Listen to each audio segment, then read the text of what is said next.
¿Cómo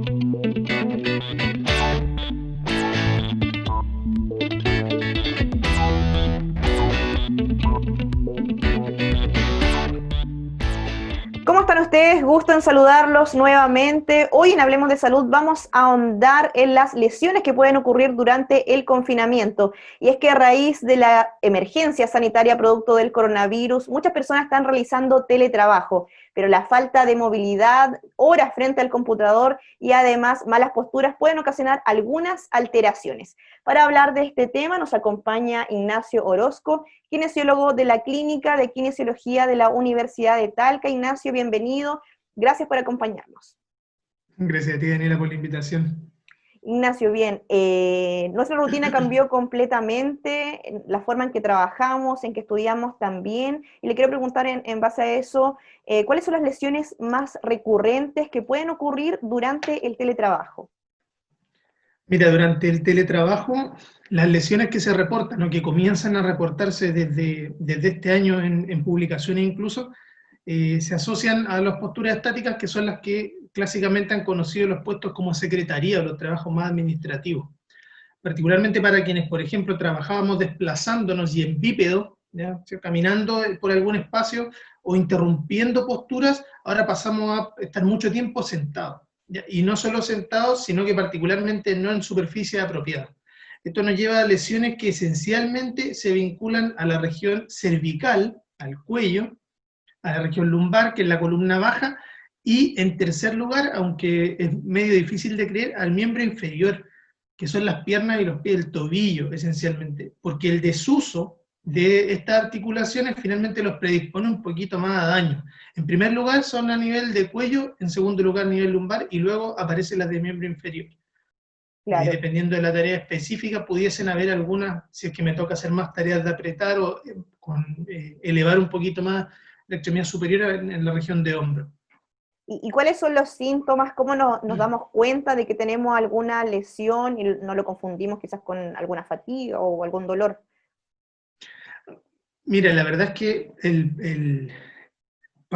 son todas lesiones crónicas. La mayoría de las lesiones que aparecen por teletrabajo es por una postura repetitiva y por tanto son lesiones que van apareciendo a lo largo del tiempo. Ya. De hecho, tal como dices tú, inicialmente se va a presentar como fatiga. Ahora, si la persona tiene de base alguna alteración de postura, que tenga la columna un poco más, la colita un poquito más levantada hacia atrás o los hombros más hacia adelante, esa fatiga va a empezar a progresar a dolor por contractura muscular por posturas mantenidas.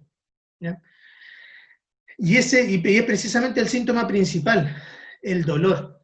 El dolor, y es un dolor que finalmente ya cuando este dolor no desaparece, al cambiar de postura nosotros ya estamos en presencia de una patología.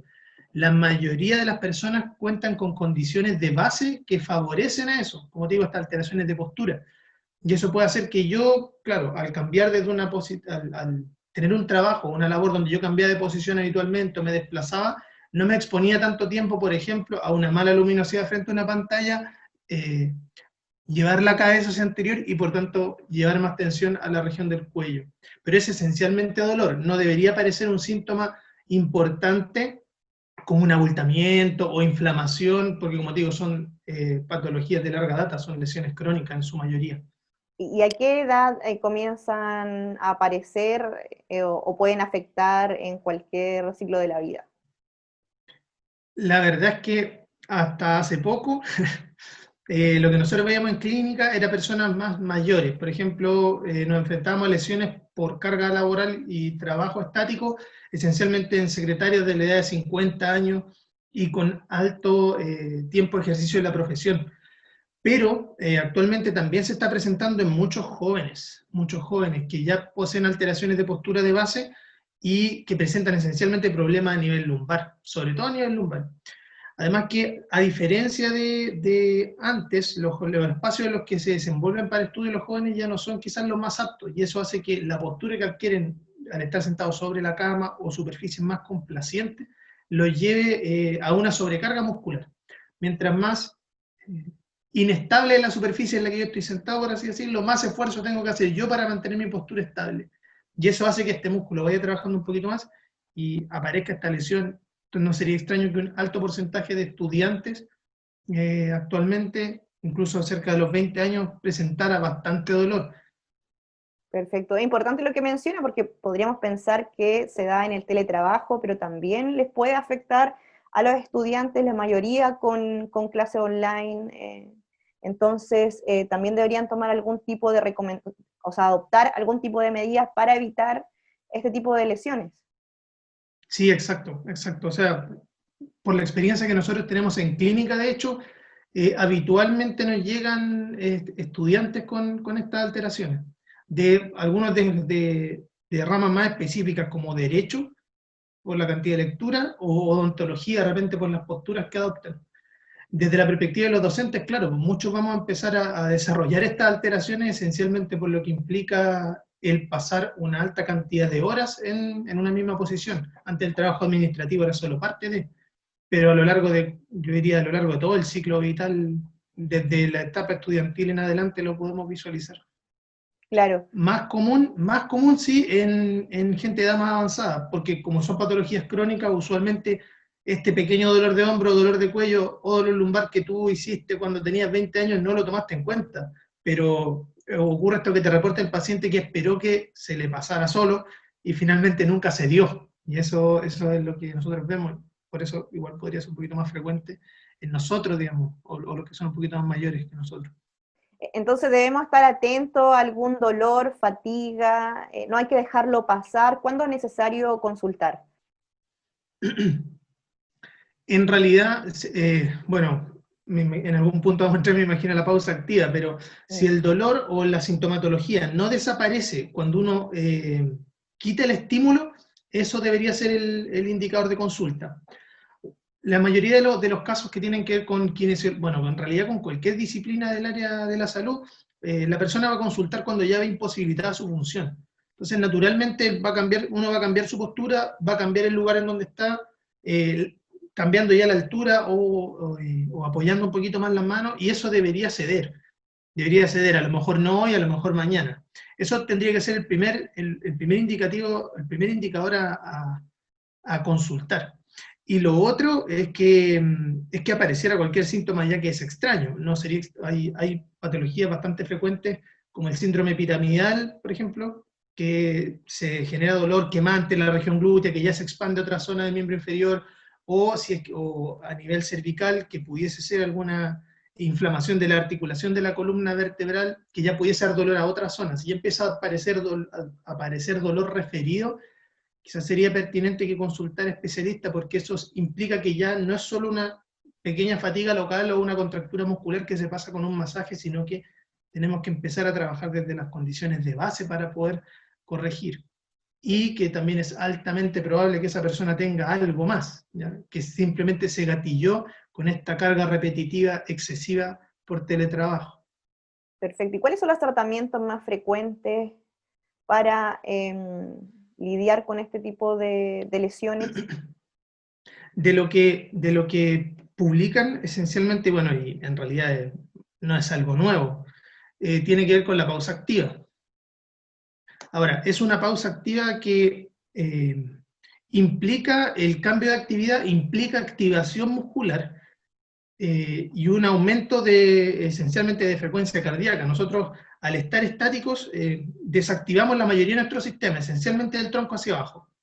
Entonces eso nos trae una primera complicación, que es que los músculos van a estar durmiendo, y los músculos usualmente son los que se encargan de proteger a esta articulación cuando se mueve de forma indeseada. Entonces si yo aquí me giro, lo más probable es que los músculos que deberían estar atentos para ayudarme a mantener esa postura, si es que yo tomo una carga, por ejemplo, a mi hijo o hija que tengo al lado y lo levanto, no van a estar tan activos porque se están atrofiando. Entonces por eso lo esencial es iniciar la actividad, interrumpir la actividad y generar activación muscular. Eso implica, o sea, siempre implica activación muscular. La pausa, de hecho, no se recomienda, pese a que hay de repente información contradictoria en la publicación, pero en general no se recomienda una pausa pasiva, que es que yo simplemente salgo, voy y me acuesto. Claro. Eso probablemente haga que me reduzca el síntoma, pero en general lo que se recomienda es activación muscular, de Claro. cualquier tipo.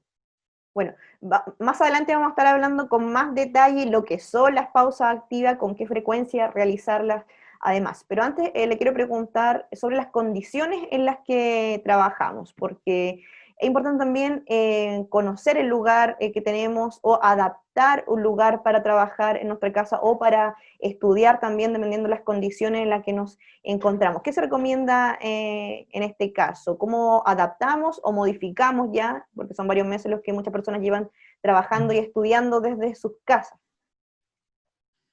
A ver, esa es una pregunta bien compleja, porque en general, me imagino, no todos tienen la opción de modificar. Claro. Pero si pensamos en adaptaciones básicas desde la perspectiva de la ergonomía, nosotros lo que tuviésemos que tener como base es, si estamos trabajando frente a un computador, que en la mayoría de los casos debiésemos tener una superficie lo suficientemente amplia para apoyar el computador y tener apoyo en miembro superior, porque eso permite el descanso. Como base debería tener eso. Lo otro es que debería estar a la altura de la mirada, ¿ya? Si yo tengo un poquito más bajo, un poquito más alto, ya va a haber un mayor esfuerzo muscular por mantener esa postura. Y también tiene que ver con la distancia, porque si lo proyecto demasiado hacia adelante, también voy a adquirir una postura más adelantada y eso es lo que favorece los trastornos cervicales. Entonces, esencialmente tiene que ver con espacio. Si tenemos la posibilidad, usualmente vamos a utilizar la mesa de la casa, ¿cierto? Si es que no se está utilizando para otra cosa en ese momento, y ahí podemos tener alto espacio, pero para quienes, por ejemplo, están en la cama, puede ser un poquito más complejo. Ahí tendríamos que recurrir a algún tipo de bandejita que nos permita levantarlo y no lo deje tan abajo, porque ahí yo voy a adquirir la peor postura, que es esta flexión completa de toda la columna, toda la región lumbar, con un pésimo apoyo en la superficie en la cual estoy sentado. Y respecto precisamente a donde me siento, tendría que ser una superficie estable, no demasiado complaciente, si bien la silla puede ser blandita, digamos, pero tiene que ser lo suficientemente estable para que yo pueda mantener la postura erguida. Y a una altura que a mí me permita el miembro inferior tenerlo en la triple flexión de 90 grados, que nosotros llamamos, que es cuando la rodilla está a la misma altura de la silla del piso, digamos. No tengo que estar con la rodilla un poquito más doblada o un poquito más extendida. Pero eso serían como adaptaciones generales. Yo me imagino que el gran problema se genera en que en casa no todos tenemos el espacio. A lo mejor yo puedo poner de la mesa, pero justo tengo clase a la hora que van a empezar a almorzar los Claro. demás, eso ya complica un poco, o solo cuento con un escritorio para más personas y eso me obliga a estar en la cama. Ahí yo creo que está lo más complejo, y ahí la adaptación es súper difícil. La única adaptación posible es la pausa, en realidad, si uno lo piensa desde esa perspectiva. Claro, sí, bueno, lo que hemos también venido escuchando durante las entrevistas que hemos hecho en el programa es que hay que evitar estar precisamente, estudiar o trabajar desde la cama. No solo por un tema de postura, también un tema psicológico. Es importante buscar dentro de lo posible, y dependiendo también de las realidades que existan, algún espacio que nos permita trabajar o estudiar. Sí, sí, evidentemente. De hecho, quizás, o sea, nosotros siempre lo vinculamos, el estrés que puede llevar el compartir espacios, o sea, no con personas, sino que el confundir espacios, digámoslo así, el espacio en el que yo descanso lo convierto en mi espacio de trabajo, aumenta un poquito el estrés, y el estrés se vincula al tono muscular. O sea, si nosotros estamos en una condición de estrés, la posibilidad de que aparezca una contractura, la posibilidad de que aparezca una lesión de origen musculoesquelético es mayor. Por eso la gente usualmente, cuando consulta clínica y llega por este dolor cervical o dolor lumbar, se asocia a algún factor estresor importante. Y uno quita eso, baja un poquito el tono y el tratamiento puede ser mucho mejor. Y eso hoy día está a pedir de boca, digamos, estamos todos un poquito más estresados. Sí, bueno, sí, es verdad. Algo mencionaba también usted respecto a la silla, y es que pudiese cumplir un rol fundamental, bueno, no solamente en el teletrabajo en general. Es importante considerar o a tener una buena silla por el respaldo, para mantener una postura erguida. Si no tenemos los recursos para comprar una, ¿qué se recomienda? ¿Cuál es la postura correcta que debiésemos utilizar? Considerando también que son muchas horas las que uno pasa frente al computador. Sí, mi respuesta de Kine sería que no hay silla buena. Ah, Que en realidad no, el pasar el tiempo estático no es favorable en absoluto. Ahora, en general lo que se ha estudiado, o lo que nosotros vemos con respecto a posturas sentados, tiene que ver con el sentado tronco erguido, ¿ya? pero la clave está en que es la región torácica, que es donde está toda la caja torácica, todas las costillas, la que tiene que proyectarse hacia arriba, para que nosotros mantengamos esa postura. Eso reduce el trabajo muscular a nivel cervical y reduce el trabajo muscular a nivel lumbar. El gran problema está en que muchas veces las personas compensan. Cuando tú dices a alguien, colócate derecho, esta persona lo que hace es llevar la cola un poquito más atrás. Entonces, complementa mucho esa postura con la región lumbar. Hay que tratar de mantener la región lumbar, la columna lumbar un poquito más neutra. Por eso, en realidad, una buena silla se parece un poco, o una buena adaptación, tendría que ser como lo hacen en los buses, ¿cierto? Estas sillas que tienen como más levantadito en la zona lumbar. Claro. Para que uno pueda apoyar, una buena adaptación sería para no llevar tanto la columna hacia adelante, colocar un cojincito atrás y poder generar ese apoyo a nivel lumbar para que dependa un poquito más de la región torácica. ¿Ya? Pero el apoyo a nivel lumbar es esencial, así le dejamos un poquito más libre a la región del tórax para que sea la que va hacia superior. Y lo que te decía, idealmente que no sea una superficie dura en la que tú te sientas, pero que sí la silla sea estable. De repente una silla demasiado móvil o que te permite demasiado proyectarte hacia atrás, finalmente se vuelve inútil porque la persona termina proyectándose hacia adelante sola para estar en la superficie de apoyo de brazo y mirando la pantalla. Entonces, finalmente nos preocupamos un poquito más de la región lumbar y de que la persona compense de forma correcta. Sí, Ignacio, también ya habíamos comentado algo sobre las pausas activas, pero primero, ¿cómo pudiésemos definir qué es una pausa activa? Mira, una pausa activa sería un proceso de interrupción de la actividad laboral que involucra un cambio de postura, que involucra un cambio en actividad y por tanto la flexibilización y activación de zonas que en ese momento o hasta ese momento están en reposo o están siendo sobrecargadas, que también es importante, porque las pausas activas no solo se generan en un contexto en el cual estamos quietos. Un sujeto que está realizando una alta carga de trabajo requiere una pausa activa, pero que en este caso es en descarga. Esa característica de la actividad laboral base determina en qué va a consistir la pausa activa. Porque yo pudiese tener a un sujeto que está en una actividad de alta carga, al cual le voy a solicitar que realice una pausa que consista un poquito más de elongaciones, un poquito más de descarga de esos músculos, versus lo que nos enfrentamos ahora, que es una pausa activa en donde esencialmente tenemos que generar activación muscular, porque la cantidad de riesgos asociados a la postura estática son terribles. Y así tal cual, son terribles, y uno no le toma el peso, pero en general son muy complejos. Así podríamos definirlo de forma base. Y si pudiésemos ejemplificar, ¿cómo se realiza una pausa activa? ¿Con qué frecuencia debiésemos hacerla? Aquí se viene complejo pensando en que como uno hace también docencia además de clínica, se habla de tiempos. En este caso, los tiempos, la pausa activa se debiese generar entre 15 a 30 minutos. Eso es lo que postula la literatura en general. O sea, un break entre 10 y 30 minutos.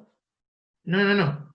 Cada 15 o 30 minutos de mantenida una actividad yo debiese tener una interrupción. Ya, es bastante frecuente entonces. O sea, eso es lo idílico, evidentemente es lo idílico. La duración de la pausa activa, ahí entre 10 a 20 minutos. Eso tendría que ser la duración de la pausa. Pero en general, yo también me sorprendí bastante porque cuando lo empecé a investigar, sí, es bastante más frecuente lo que se realiza. Ahora, evidentemente, eso se contrasta con la realidad laboral en la que está cada sujeto. Y eso viene justificado en realidad de la perspectiva cardiovascular más que desde la musculoesquelética, que son distintas áreas que nosotros trabajamos. Nosotros, mientras más tiempo sentado permanecemos, menor es la actividad del miembro inferior, menor, y que son los grandes grupos musculares del cuerpo, y eso hace que el corazón se vaya desadaptando y debilitando porque el esfuerzo que tiene que hacer para enviar sangre hacia el miembro inferior y a todo el cuerpo sea menor. Entonces, finalmente, el gasto o la tasa metabólica, que es como, como la velocidad a la que está quemando energía tu organismo, se vuelve cada vez un poquito más baja. Entonces, los sujetos te dicen lo que nosotros tenemos que hacer, es ver la pausa activa no solo desde la perspectiva de cuidar el hombro, cuidar el cuello, cuidar la espalda, tenemos que ver de cuidar a este sujeto, porque además de esas grandes lesiones, que lo olvidé mencionar al principio, ¿verdad? Se encuentran los factores de riesgo cardiovascular, y resulta que los riesgos de diabetes y de cuadros cardiovasculares aumentan con sujetos que pasan tiempo sedente, tiempo sentado. Claro. Entonces, por eso se postula tan frecuente. Sí. ¿Qué hacemos en una pausa activa? ¿Nos paramos? ¿Hacemos algún ejercicio? ¿Qué se recomienda ahí? Lo que se ve usualmente como pausa activa como concepto es que el sujeto cierto se levanta, comienza con flexibilización. Al menos eso es lo que uno ve a grandes rasgos. Si buscamos en YouTube, nos vamos a pillar también con recomendaciones de flexibilización. En general, la pausa activa debiese involucrar activación muscular, como te comentaba anteriormente, y eso es movimiento. O sea, la flexibilización puede servir, también pudiese ser algún ejercicio en particular que nosotros pudiésemos realizar para realizar esfuerzo, o simplemente interrumpir la actividad y generar caminata o desplazarse del espacio donde uno se encuentra. Eso ahora se vuelve un poquito más complejo, pero en general ya con eso nosotros generamos un poquito de activación muscular. Usualmente, debido a la frecuencia que tienen las lesiones a nivel cervical, nosotros vamos a ver la pausa activa vincular a movimientos cervicales, hacia un lado al otro, hacia adelante atrás, en círculo, el poder apoyar los miembros superiores y llevarlo hacia abajo, pero ejercicios particulares solo en esa zona.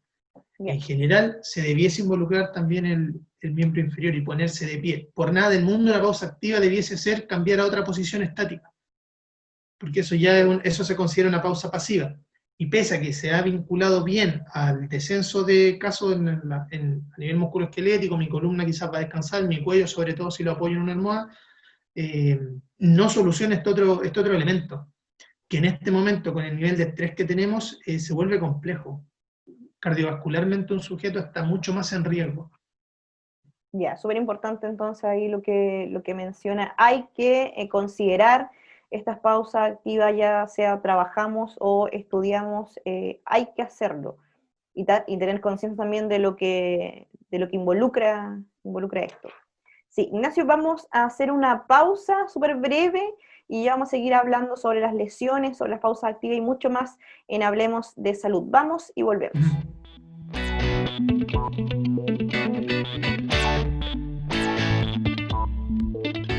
Y ya estamos de regreso en Hablemos de Salud, conversando con Ignacio Orozco, kinesiólogo de la Clínica de Kinesiología de la Universidad de Talca. Ignacio, hemos estado hablando de lo que son las lesiones durante el teletrabajo y también afecta esto a los estudiantes, ¿cierto? Hay otro tema también que quiero abordar y que tiene que ver con los adultos mayores, con las caídas que muchas veces sufren y que quizás pudiesen ocurrir durante el confinamiento. ¿Qué medidas debiesen adoptar ellos, su familia, para evitar ese tipo de accidentes? A ver, claro, en adulto mayor, tal como tú mencionas, la caída es uno de los problemas más frecuentes. De hecho, es nuestro gran temor. Y es un indicador tan relevante que determina, digamos, casi un indicador en salud en ello. Bueno, de hecho, un indicador en salud. Para evitar la caída en el adulto mayor, esencialmente de lo que nos tenemos que preocupar es del ambiente. Porque el adulto mayor tiene alteraciones en el sistema propioceptivo, en su capacidad de moverse, de percibir su propio movimiento, en su velocidad de movimiento, y además de eso, sus rangos de movimiento son menores y su fuerza un poquito menor. Ahora, eso es una generalización bastante burda en general, porque no todos los adultos mayores son tan frágiles. De hecho, tenemos que considerarlo un ente funcional. Aún así, dado que estas capacidades de reacción y de fuerza están alteradas, hay factores ambientales como, por ejemplo, el desplazamiento en espacios estrechos, el desplazamiento sobre superficies inestables como alfombras, que en este tiempo o todas las casas siempre las utilizan, y de hecho, particularmente en mi experiencia con adultos mayores, siempre tienen alfombra y cubierto algo, que son los que se pueden desplazar. Y en regiones que pueden ser de peligro, que son esencialmente el baño. El baño, que es una superficie húmeda, en donde él tiene que desplazarse dentro o fuera de una ducha, por ejemplo, y ahí puede generar la caída. Entonces, en general, nuestras recomendaciones siempre van desde la perspectiva de no dejar espacios estrechos donde pueda tocar o perder el balance al golpearse con algo, tratar de minimizar el uso de estas superficies móviles, chopinos, digamos, alfombras, bajadas de cama que lo pudiesen hacer inestable, e idealmente si se puede contar con algo que le permite el apoyo. En el baño nosotros siempre utilizamos alguna manilla o algo que le permita sujeción, o algún elemento externo con el cual se pueda utilizar, se pueda apoyar, digamos, si es que no tiene la posibilidad de colocarlo en el baño, pensando en reducir ese riesgo particularmente. ¿Y esas que mencionas son las caídas más frecuentes dentro del hogar, por ejemplo, en el baño o con alfombras? Sí, en el baño, con alfombras, de repente cuando tropieza con algún animal, o en este caso, si es que el espacio es más pequeño y hay más personas dentro de la casa. Pero eso es un poquito más difícil. Pero sí, en el baño sobre todo. En el Ya, baño hay sobre hay todo. que tener ojo entonces ahí, las personas familias que vivan con adultos mayores, ir de a poco adaptando las condiciones para que también ellos no tengan algún tipo de accidente producto de las caídas. En cuanto a la movilidad, la mayoría o la recomendación es que los adultos mayores hoy no salgan de sus casas para evitar el contagio con el COVID-19. ¿Eso qué está implicando eh, para ellos? ¿Qué significa esta inactividad física o esta reducción de movilidad que hoy los tiene producto de la confinación? Es súper complejo, o sea, evidentemente es súper complejo, no solo desde la perspectiva física, sino también emocional. Claro, Uno ve que un adulto mayor que todavía es autovalente y que a lo mejor vive solo, porque también es una realidad, sí, no con el resto de su familia, se ve impedido para realizar lo poco que hace, entonces eso ya lo somete a estrés. Y eso es complejo en un adulto mayor, pensando que ya puede estar en una situación más de soledad.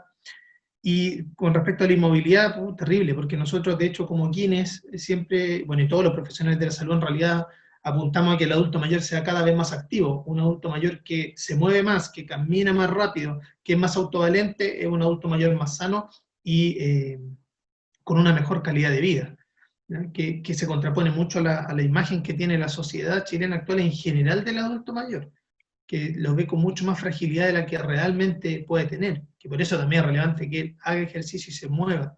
Entonces, en este caso, esta persona que ya está en un deterioro funcional, le estamos pidiendo que se mantenga estático en una zona, entonces esta pendiente del deterioro es mucho más aguda, mucho más rápida. Lo que tenemos que tratar, al contrario, es que se mueva y que tenga actividad, mm, que claro. realice ejercicio. Sí, bueno, esa es una de las recomendaciones, que realicen algún tipo de actividad física, y ahí me imagino también hay que tener cuidado con la actividad o ejercicio que se hace también para evitar algún tipo de lesión. ¿Mm? Sí, pero en realidad es dependiente de la noción que cada uno tenga de ejercicio. Cuando se realiza ejercicio con adulto mayor, lo primero que hay que tener en cuenta es si es que tiene alguna comorbilidad. Esto vale Ya, decir si es que tiene hipertensión, diabetes, porque si es así, el nivel de esfuerzo que nosotros le podemos pedir es distinto. Nosotros, a una persona que, o si ha tenido, por ejemplo, alguna cardiopatía, algún infarto, ¿mm? porque estas personas tenemos que tener cuidado con que no se nos vayan en casa, digamos, a agitar demasiado sin control, lo que no significa que no tengan que hacer actividad. Pero fuera de eso, el realizar actividad física el adulto mayor sí puede realizar ejercicio, esencialmente ejercicio de fuerza de miembro inferior. No estamos hablando que se vaya a poner a levantar pesas, digamos, Claro, pero sí que pueda tener trabajo muscular. Yo me imagino que dentro de las mismas cápsulas que sube la universidad hay ejercicios que están vinculados a distintas poblaciones y el adulto mayor sí puede realizar ejercicio de fuerza, ejercicio que involucre la actividad de marcha. Uno de los grandes indicadores hoy por hoy para el adulto mayor y para la sobrevida es la velocidad de caminata. Se asume que un adulto mayor que camina más lento, su riesgo de mortalidad es mayor. ¿Por qué? Porque es una actividad funcional que involucra fuerza de miembro inferior, potencia para levantarse de una silla y para desplazarse. Entonces, lo ideal es involucrarlo en actividades funcionales y que realice ese ejercicio. Los recuerdos van desde la perspectiva de las patologías crónicas, sobre todo, de las enfermedades que pueda traer de base. sí, bueno, y relacionado con el tema de las caídas, ahí, ¿qué medidas de seguridad es importante adoptar para evitar algún tipo de accidente mientras desarrollan algún tipo de actividad física? El que haya una superficie de apoyo cerca. Nosotros cuando trabajamos con adulto mayor, si es que vamos a realizar ejercicios que lo sometan a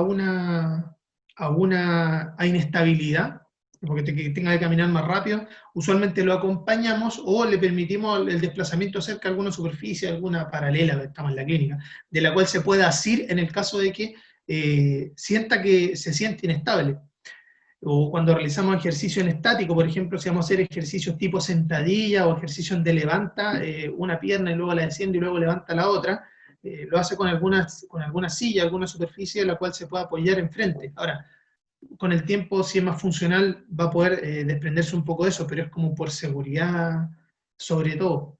Pero si tiene una superficie de apoyo cerca, o si está realizando ejercicio con algún otro integrante de la familia, que esa persona de repente esté un poquito más cerca en caso de que pierda la estabilidad. Ya, es importante que la familia o el cuidador o con quien viva el adulto mayor esté pendiente, por ejemplo, cuando realizan algún tipo de actividad física. Sí, yo creo que por dos motivos. Primero, por una cosa de estimulación, porque Ya, la actividad física todavía no está dentro de nuestro ADN chileno, digamos. Entonces, claro. lo hacemos más en conjunto y a veces casi por obligación. Entonces, esta persona, por ese lado del resguardo, o sea, el convertirlo en una actividad en la que va a estar asociado a otro integrante de la familia, no me cabe duda que cualquier adulto mayor va a querer participar. En general, si tenemos una persona que eso está vinculado a los nietos, por ejemplo, imposible, muy difícil que no. El, y el tema, el otro tiene que ver también con salud. Cuando una persona posee en este tiempo, especialmente con los casos que tenemos de COVID, las comorbilidades se convierten en un problema.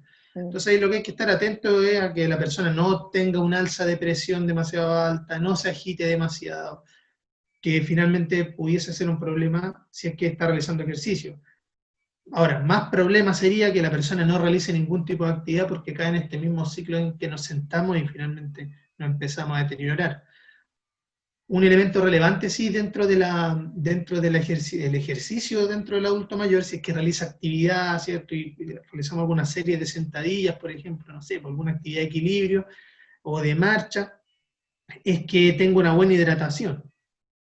Esa es una consideración genérica importante por Ya, parte de cuidadores, porque los adultos mayores en general no transpiran mucho porque su contenido hídrico corporal es menor. Entonces eso puede hacer que la temperatura ascienda, digamos, o un poquito más durante el ejercicio. La buena hidratación siempre es recomendable para ese grupo, además que un grupo que en la mayoría de los casos toma un poquito menos de agua. ya, ahí ha mencionado dos aspectos importantes, la hidratación y también la motivación. Es importante quizás que la familia, los cuidadores se involucren en la actividad física, quizás que lo acompañen durante cierto periodo, así va a facilitar un poco quizás el proceso de los adultos mayores. Sí, sí, sobre todo en esta etapa, porque bueno, fuera de que el ejercicio siempre es un factor relevante por lo que te mencionaba, al favorecer a este indicador de sobrevida como es la marcha, como es la fuerza de prehensión también en el adulto mayor, el que tan fuerte es capaz de apretar la manito, eh, es esencial esta motivación, digamos, el que la familia lo pueda acompañar. Ahora, eso implica que la familia también tiene que estar motivada por el Claro. ejercicio y por la actividad. Todos deberíamos en realidad ser un poquito más activos de lo que somos habitualmente. Sí, bueno, ha mencionado algunos ejercicios, pero si pudiéramos enumerar cuáles son los más beneficiosos para los adultos mayores. A ver, para el adulto mayor, nosotros, como colgándome un poquito de los test funcionales que realizamos, primero nosotros tendríamos que tener ejercicios de equilibrio, que donde el sujeto, en este caso el usuario o el paciente, pudiese, con la ayuda de algún apoyo para las manos o de algún tercero, pudiese trabajar la posición de un pie o la marcha de un pie delante del otro, ¿cierto? Como haciendo equilibrio en una cuerda, pensando en que eso vaya estimulando la capacidad de mantener la postura frente a una inestabilidad. Un elemento importante que nosotros trabajamos como actividad funcional es el sentado parado, la tarea sit to stand, que es estar sentadito en una silla y ponerse de pie. Ese es como una sentadilla. De hecho, un test que nosotros realizamos también con adultos mayores es el tiempo sentado parado. En determinado tiempo, cuántas veces es capaz de sentarse y pararse de una superficie de forma controlada, no dejándose caer, digamos, en la silla. Y eso es un trabajo de miembro inferior, de potencia de miembro inferior, que es súper bueno, pensando en que es lo que requiere, digamos, para poder desplazarse con mayor velocidad. Con mayor velocidad. Entonces, ese ejercicio como base, el que ya lo puede hacer, sería ideal. También se trabaja con el adulto mayor flexibilidad sobre todo de miembro superior, de la región de hombro, de miembro inferior, pero dentro de rangos funcionales. Nosotros no lo llevamos a que tome la pierna y la agarre por atrás, sino que esencialmente nos preocupamos de que sea capaz de cumplir con estos rangos que requiere para caminar, que requiere para subir o bajar un escalón, que requiere para poder abrocharse el zapato solo sin pedir asistencia. Al final lo que nos preocupamos es de mantener la autonomía, que sea capaz de llegar hasta el piso, quizás desde la misma posición sentado en la que se encuentra. Ahora, lo más importante sería no subestimar las capacidades funcionales del adulto mayor.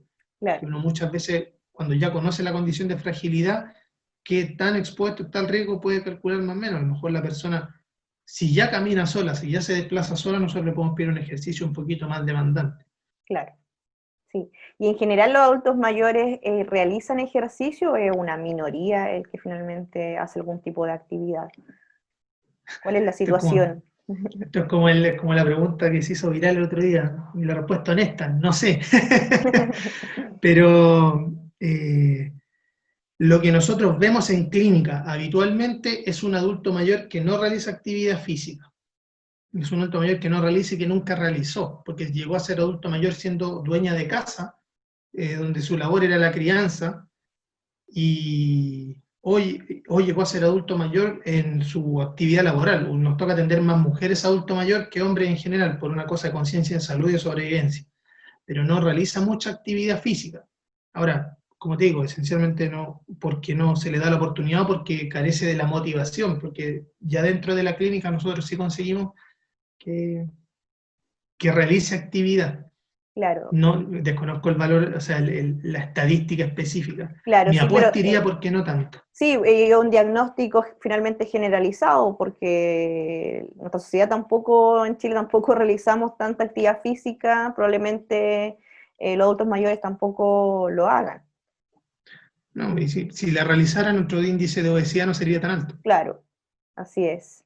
Sí, Ignacio, bueno, le queremos agradecer que nos haya acompañado en este capítulo. Han sido muy importantes las recomendaciones, la información que nos ha entregado, así que muchas gracias por aceptar la invitación y por participar en Hablemos de Salud.